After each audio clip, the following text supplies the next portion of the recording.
Okay alright, तो ये हम स्लाइड से देख लेते हैं। हमने हाउस होल्ड चैप्टर जो है यूनिट 3.2 जो है वो हमने शुरू किया था। उसमें हमने कंजम्पशन के बारे में पढ़ा था कि what is the process of consumption और what are the factors which can influence consumption. तो इसके बारे में हमने सारे फैक्टर्स को डिस्कस कर लिया था। ऑफ कोर्स आपको ये सारे फैक्टर्स तो पेपर 2 में डिस्क्राइब करने के लिए नहीं आएंगे।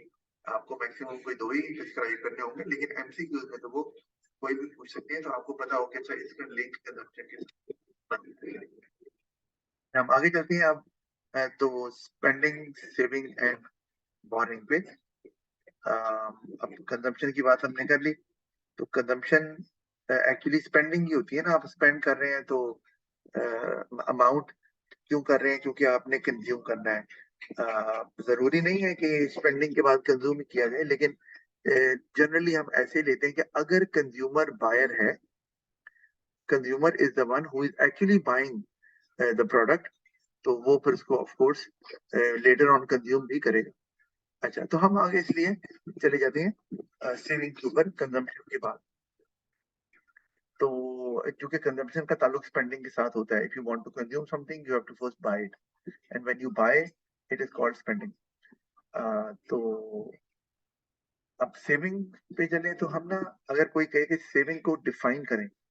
कंजम्पशन तो हमने कर लिया ना कि it is the process in which end users, या आप कह लो it is the process of using the product by end users, and end users are the ones who use the product to satisfy their own needs and wants, and their purpose is not to sell the item to anyone else. ये है ना, इस तरह ही है ना। Yes. अच्छा, अब saving पे आए तो सेविंग को अब पता तो है हमें सेव क्या होता है, लेकिन अगर कहते हैं डिफाइन करें तो मुश्किल में पड़ जाएंगे कि नहीं। क्या ख्याल है? सबको पता है सेविंग क्या होती है, लेकिन हम कहें सेविंग को डिफाइन करें तो क्या करेंगे?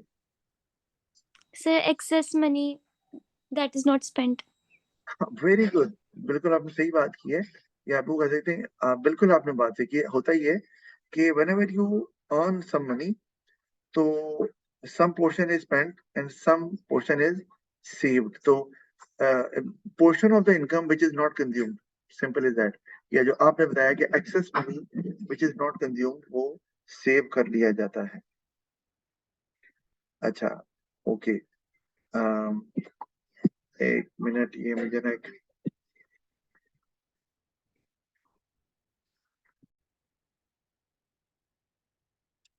ओके, तो ये आपने सही बता दिया सेविंग का। तो अब there are factors which can influence savings as well. तो उसको भी हम देख लेते हैं। जिस तरह कंजम्पशन को देखा है हमने, तो उसमें हमारे पास जैसे कि जो सेविंग पैटर्न को इन्फ्लुएंस करती हैं। एक तो आप है कि you are saving for consumption purpose. ये बड़ी अजीब सी बात हो गई कि you are saving for consumption. What does it mean? मतलब अगर आपने कंज्यूम करना फिर सेव तो नहीं होगा, और अगर सेव होगा तो कंज्यूम नहीं होगा। तो ये क्या बात है कि सेविंग फॉर कंजम्पशन पर्पस? ये बता सकती हो? सर, फ्यूचर के लिए। जी, वेरी गुड। इसका मतलब है कि you want to buy an item which requires some sort of savings. You cannot buy it right now. For example, you want to buy a car, and right now you do not have enough amount of money. So you save that amount of money in the bank. You earn interest rate so that your saving increases, and after some time, enough money will be there in your bank account to buy that product। या आप वो saving कर करके along with the interest saving कर करके और मजीद उसमें add करते जा रहे हैं अपने अकाउंट में, और लेटर ऑन आफ्टर 6 months और so you can by that product. तो बिल्कुल ऐसे ही है। तो एक तो पर्पज ये है कंजम्पशन का। अब इसमें हमने बात याद रखनी है कि अगर ये सवाल भी एमसीक्यू में, मुझे आपसे सवाल कर रहा हूं मैं, अगर इंटरेस्ट रेट बढ़ जाए तो आप मुझे बताओ कि अगर सेविंग कंजम्पशन पर्पज के लिए हो रही है तो सेविंग ज्यादा होगी या कम?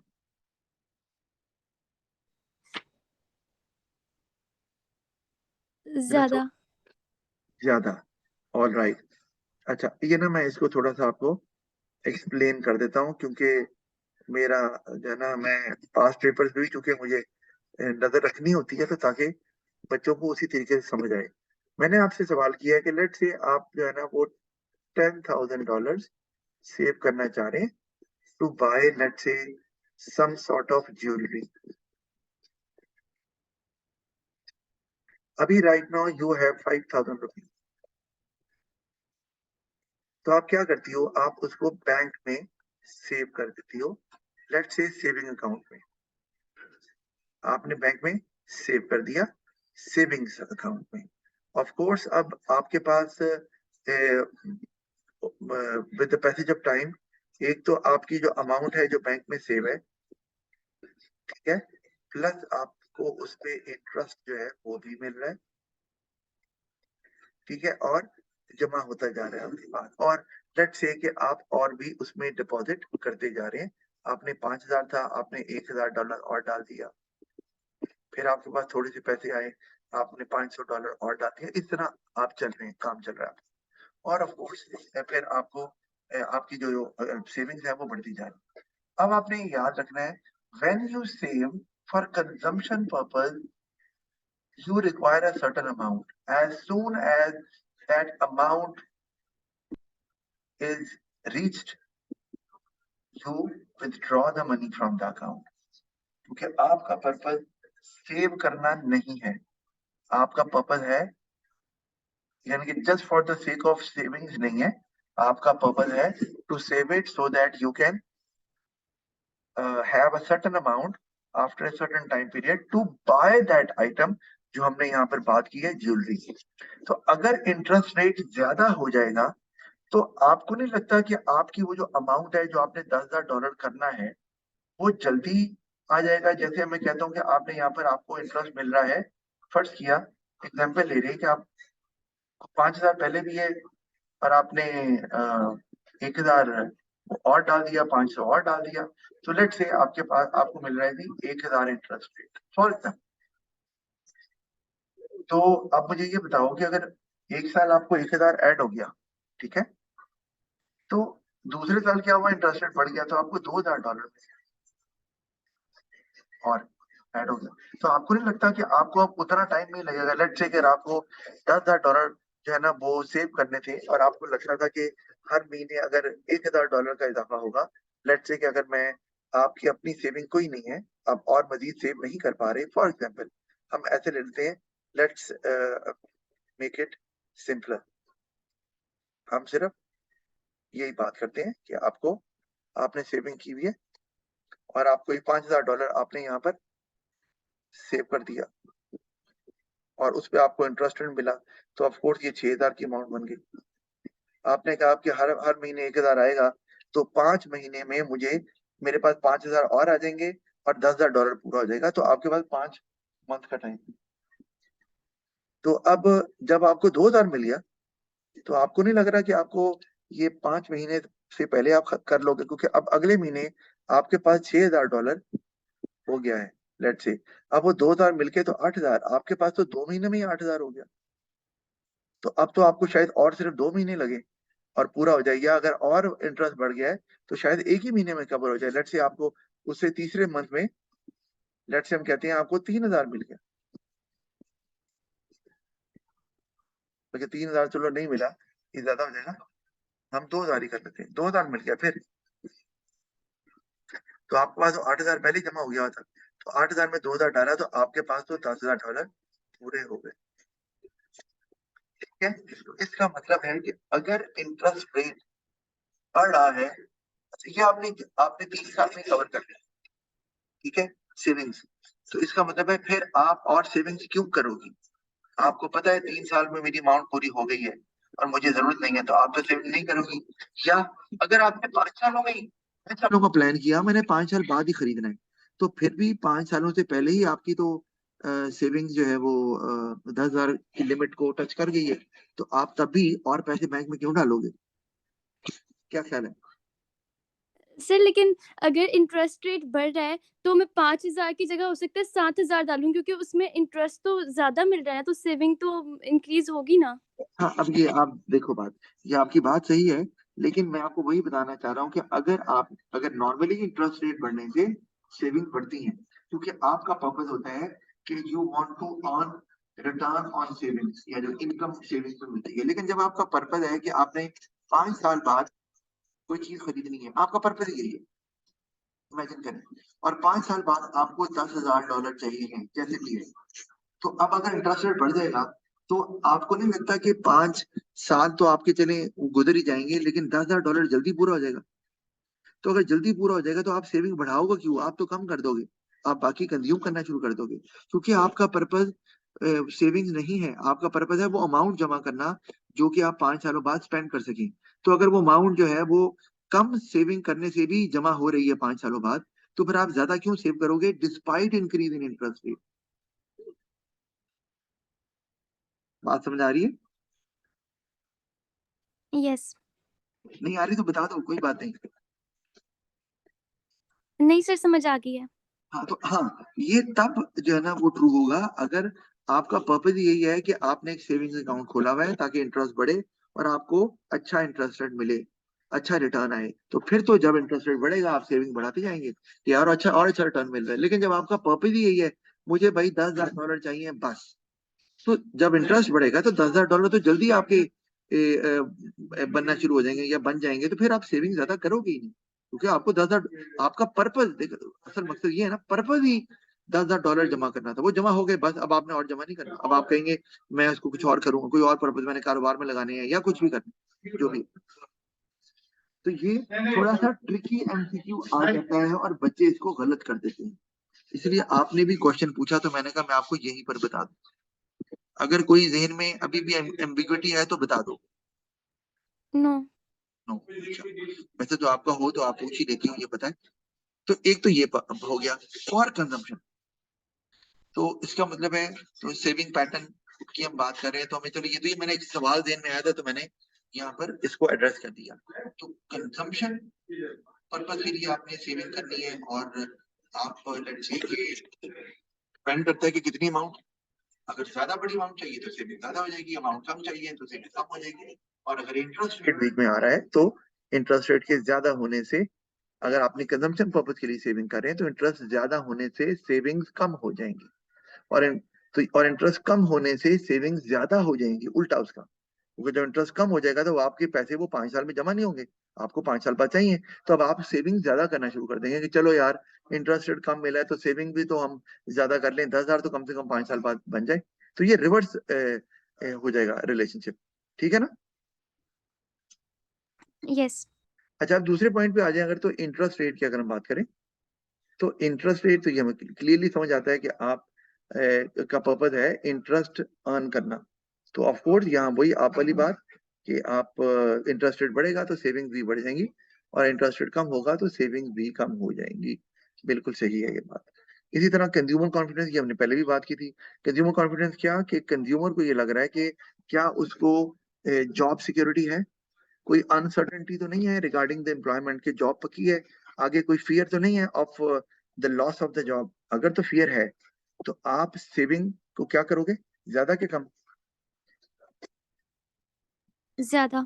ज्यादा, क्योंकि आपको पता है या डाउट है कि आगे जॉब चली जाएगी, तो you must be having certain amount of money so that you can get through that phase of being unemployed, और चलो उसके बाद जॉब मिल जाएगी, ढूंढेंगे, लेकिन इतने पैसे तो होना, रोटी तो चलती रहे, बिल्कुल सही। और कंज्यूमर कॉन्फिडेंस अगर हाई है तो उसका मतलब है आप सेविंग्स कम कर देंगे, आप कहेंगे उड़ाओ पैसे, कंज्यूम करो, कोई टेंशन नहीं है, जॉब पक्की है, हर महीने आ रहे हैं पैसे, राइट? ठीक है ना? Yes sir. अच्छा, एक जस्ट अ मिनट।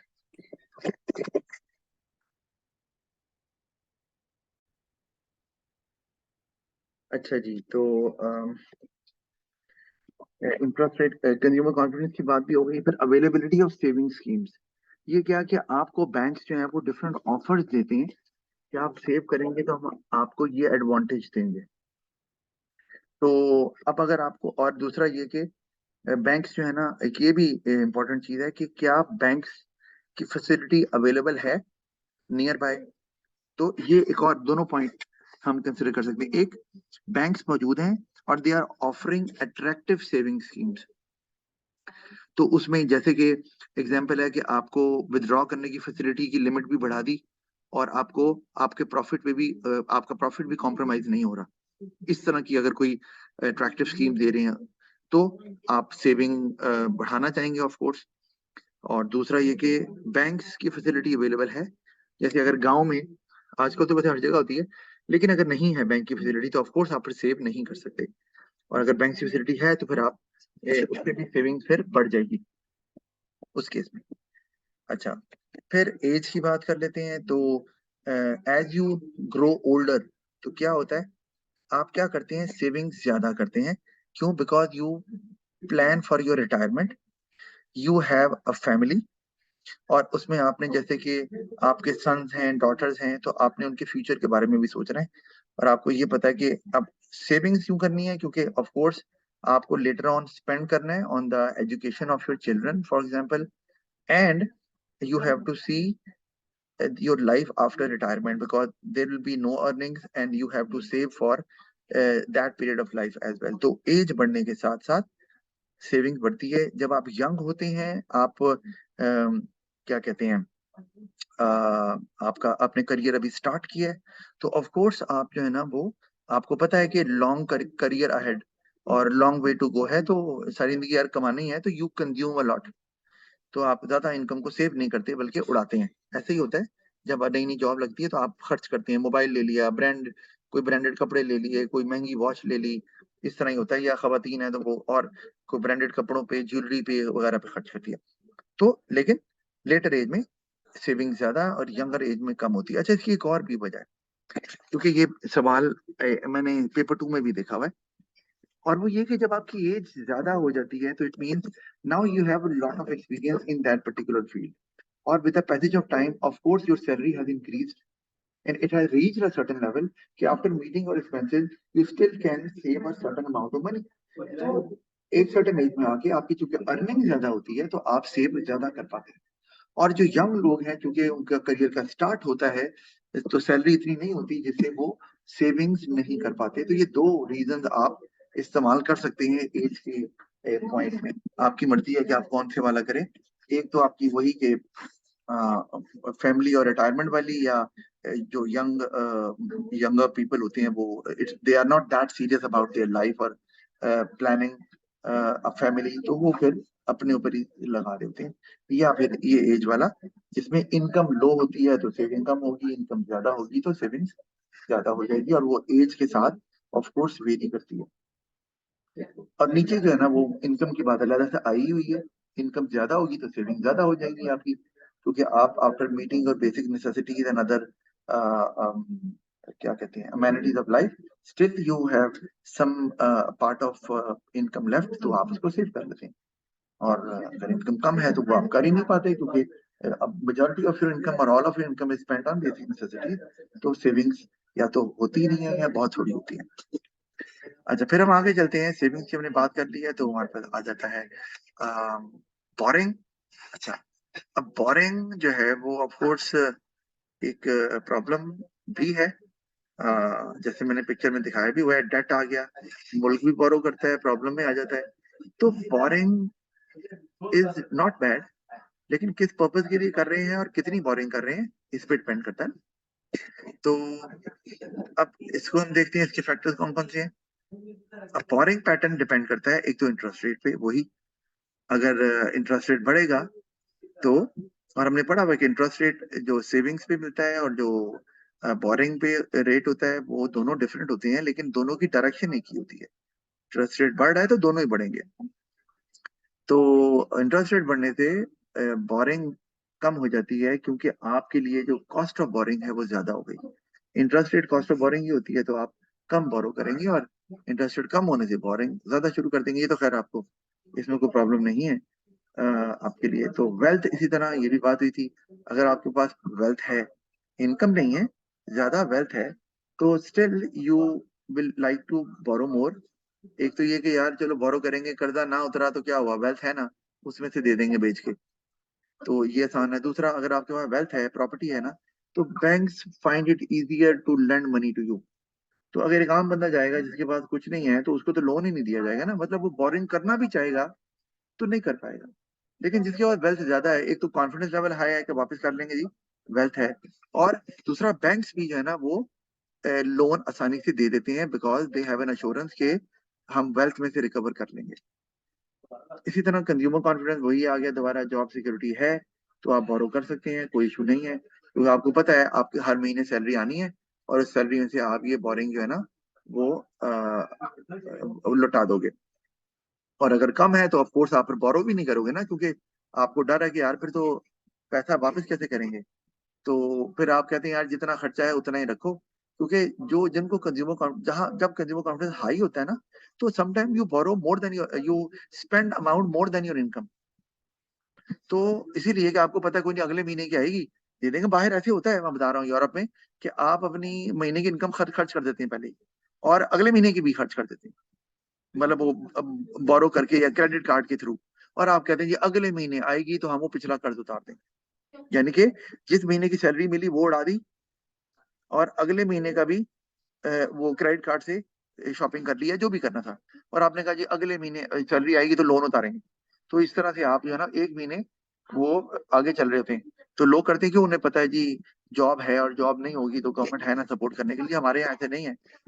तो ये प्रॉब्लम हो जाती है, और यहाँ पे जॉब के हवाले से भी कोई अश्योरिटी नहीं होती, तो बोरिंग कम होती है। अच्छा, ease of borrowing and availability of credit, ये मैंने आपको पहले बात बताई है कि बैंक्स हैं, जैसे मैंने सेविंग की बात की है, बैंक होगे तो बोरिंग करोगे ना, बैंक्स ही नहीं है तो बोरो कैसे करोगे। और वहां पे क्रेडिट की अवेलेबिलिटी या फैसिलिटी ही नहीं है, तो ऑफ कोर्स बोरिंग कम हो जाएगी। और अगर होंगी बैंक्स फैसिलिटी होगी तो फिर आप बोरो ज्यादा कर पाएंगे। आपको मतलब अगर बैंक की जो कंडीशंस हैं आपको लोन देने की, वो बहुत आप कह लें कि इतनी सख्त नहीं है, तो फिर तो कोई प्रॉब्लम नहीं है। लेकिन अगर वो बहुत ही स्ट्रिक्ट कंडीशन पे आपको लोन देते हैं तो फिर आप समझ लो आपके पास वो फैसिलिटी अवेलेबल ही नहीं है, फिर बोरो कम हो जाएगा ऑटोमेटिकली। अच्छा, अब ये चीजें कुछ समझ लो आप इसी में ही। स्पेंडिंग, सेविंग एंड बोरिंग में rich people spend higher proportion of their income on luxuries, entertainment and leisure. क्यों बोला, पता है क्यों, क्या वजह? सर उनके पास ज़्यादा पैसे हैं तो वो अपनी अदर नीड्स भी पूरी कर सकते हैं। पूरी कहाँ, अदर नीड्स वांट्स कह रहे हैं आप, कह लें, क्योंकि नीड्स आर ऑलवेज लिमिटेड, याद रखना है। Wants are unlimited but needs are limited. तो नीड्स पूरी करने के बाद आप अगर पैसा बढ़ रहा है तो नीड्स नहीं बढ़ती। वो अगर देखा जाए नीड्स की, तो वो तकरीबन अमीर गरीब की एक जैसी होती है, food, shelter, clothing, fresh air, ये वगैरह वगैरह इस तरह की चीजें। तो आप नीड्स के बाद जब पैसा और ज्यादा आता है तो फिर आप नीड्स से स्पेंड थोड़ी करते हैं। आपने रोटी खानी है तो आप 3 वक्त की रोटी खा रहे हैं, तो अब क्या पैसे आएंगे तो 4 वक्त की शुरू कर देंगे? नहीं हो सकता ना। तो वो फिर पैसा जो है, ज्यादा पैसा उनका फिर वो जो बचता है, क्योंकि इनकम बढ़ रही है लेकिन नीड्स तो उतनी है और वो सेटिस्फाई ऑलरेडी हो रही है, तो फिर आप ज्यादा पैसा फिर लगा देते हैं लग्जरीज पे, एंटरटेनमेंट पे, लेयर पे, कंफर्ट पे, वहां पे इस्तेमाल हो जाता है। अच्छा, इसी तरह poor people spend higher proportion of their income on food, clothing and housing. ये बड़ा जरूरी है समझना, क्योंकि इस पे भी एमसीक्यूज आए हुए हैं कि आपको दिया होगा कि बताएं जी कौन गरीब है और कौन अमीर है, तो आपको उनकी इनकम के स्पेंडिंग पैटर्न से अंदाजा लगाना है कि वो अमीर हैं या गरीब हैं। जो नीड्स पे ज्यादा खर्च कर रहा है तो ऑफ कोर्स वो गरीब है या सबसे गरीब है, और जो लग्जरी पे ज्यादा खर्च कर रहा है वो ऑफ कोर्स अमीर कहलाएगा। तो स्पेंडिंग पैटर्न के हवाले के हिसाब से भी हमें अमीर गरीब का पता चल सकता है, ये आपको पता होना चाहिए। अच्छा, poor people have higher propensity to consume than rich people, ये एक थोड़ा वैसे एडवांस लेवल की बात आ गई है, मतलब ए लेवल में इसको कंसिडर किया जाता है, लेकिन चलो लिखा है मैंने क्योंकि आपको शायद इनडायरेक्टली कोई एमसीक्यूज में पूछ ना ले। तो poor people have higher propensity to consume than rich people. Higher propensity to consume का मतलब है कि आपकी जब इनकम बढ़ती है तो आप उसमें से कितना कंज्यूम, आपकी जो इनकम है सॉरी, उसमें से आप कंज्यूम कितना करते हैं। तो अब जो गरीब आदमी है वो इनकम में से ज्यादा हिस्सा कंज्यूम कर लेता है, और गरीब आदमी इनकम में से ज्यादा हिस्सा कंज्यूम नहीं करता बल्कि सेव कर लेता है, क्योंकि इनकम ज्यादा होती है उसके पास। तो इसका तो ये पता होना, अब इसका मतलब है कि अगर पैसा अमीरों से गरीबों की तरफ जाएगा तो ओवरऑल जो डिमांड है या जो चीजों की डिमांड है वो बढ़ जाएगी। ये बात समझ आती है? और भाई इसका बंद करना है, आवाज तुम्हारी यस। जी। तो ये आपको पता होना चाहिए, जब स्विच होगा अमीर से गरीब को तो चीजों की डिमांड बढ़ जाएगी, क्योंकि गरीब के पास तो पहले ही पैसे कम है, तो वो सारे खर्च कर देगा जब उसके पास आएंगे, और अमीर तो सेव ही कर सकता है। अच्छा, तो ये है प्रोपेंसिटी टू कंज्यूम, कि from a given income how much income is consumed, तो इसको हायर प्रोपेंसिटी टू कंज्यूम बोलते हैं, ये सॉरी प्रोपेंसिटी टू कंज्यूम बोलते हैं। अच्छा, we are done with this chapter as well almost. मैं इसको जरा नोट्स से भी आपको दिखा देता हूँ कि हमने ये कवर किया है, कि हमने सेविंग्स पढ़ा है, हमने बोरिंग भी पढ़ लिया है, और ये मैंने कुछ चीजें पॉइंट्स टू रिमेम्बर ये मैंने यहाँ ऐड किए हुए हैं, तो वो हम जरूर, क्योंकि वहां सारे नहीं है तो मैंने कहा वो जरूर हम देख लें। और वो क्या, इसमें यहाँ तक हमने देखा है, ये देखो, old and experienced workers may not borrow as they already have enough savings or income। ये भी सवाल है कि क्या एक जो ओल्डर वर्कर है वो ज्यादा बोरो करेगा या एक यंग वर्कर, तो उसमें है कि ओल्डर वर्कर तो शायद बोरो ना करे क्योंकि उसके पास एनफ सेविंग होंगी, और यंग वर्कर के पास जो कि सेविंग नहीं होती तो वो फिर बोरो करता है, और उसको एक एश्योरेंस भी होती है कि भाई आगे मेरी इतनी जिंदगी पड़ी है, प्रोफेशनल लाइफ है, तो I will be earning and it will be easy for me to return the amount. तो इसी तरह old and experienced workers tend to save more for their family and as a retirement plan, ये मैंने आपको बात पहले ही बता दी हुई है। Old and experience workers tend to spend more on health care products, ये भी कि स्पेंडिंग पैटर्न भी चेंज होता है। यंग लोग जो कि बीमार नहीं होते उस तरह से, तो वो खर्च करते हैं टूरिज्म पे, आउटिंग कर रहे हैं, रेस्टोरेंट्स में कोई खाना छाना खा रहे हैं, इसी तरह कोई अपनी पसंद की चीज कोई ले ली, कोई ब्रांडेड आइटम।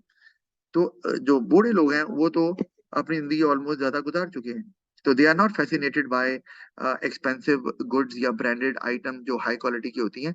तो वो उनका मेन प्रायोरिटी उनकी हेल्थ होती है।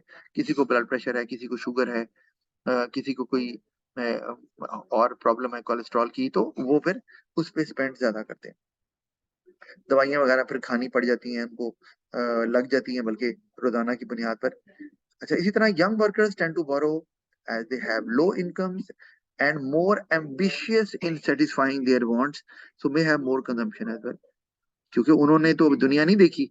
अब उनके पास पैसा आया तो उन्होंने तो कहना है कि भाई, यानी किसी बंदे की इनकम है तो उसकी इनकम फर्ज किया कि 80-50 हजार है, तो उसने आईफोन ले लिया 2.5 लाख वाला, कैसे जोड़ जोड़ के कि यार कोई बात नहीं ले लो, यानी कि सारी सेविंग खत्म कर दी कि आईफोन लेना 2.5 लाख वाला, और बाद में कहा यार आगे इनकम है आगे जमा कर लें। तो उनको चूंकि ये करना होता है, लेकिन जो ओल्डर पीपल होते हैं, आपको जैसे बताया, they have no such desire, और वेरी वेरी लिटिल डिजायर, क्योंकि already they have past majority of their part of life. अच्छा, फिर young workers may not get finance as banks hesitate to lend money to them as at all, so may have less borrowing। ये मैंने जो points बताए हैं ना, ये points आपको हेल्प करेंगे ये बताने में कि यंग और ओल्ड वर्कर्स या रिच और पुअर जो है, उनका उनकी कंजम्पशन, बोरिंग और सेविंग जो है ना, वो उसमें क्या चेंज आएगा, या उनका उनमें क्या डिफरेंस होगा। पेपर में इस तरह सवाल आ सकता है, तो वो आपको फिर बताना पड़ सकता है, इसलिए ये पॉइंट्स दिए हैं ताकि ये आपको हेल्प कर सकें इस मामले में। ठीक है जी। अच्छा, तो समझ आ गई, कोई प्रॉब्लम तो नहीं है? नो। अच्छा, ओके, ऑल राइट। आगे हमारे पास जो है वो वर्कर्स का चैप्टर है, लेकिन मैं ये अभी आपको नहीं पढ़ाऊंगा क्योंकि ऑलरेडी 2 चैप्टर हो गए हैं ना। अब मैं इन दोनों की आपको वर्कशीट भेज देता हूँ, इनको करें, और इसमें अगर कोई डिस्कशन वाली बात हुई तो फिर हम कल कर लेंगे, अदरवाइज कल हम यूनिट 3.3 स्टार्ट करेंगे। Okay sir. ओके, खुदा हाफिज।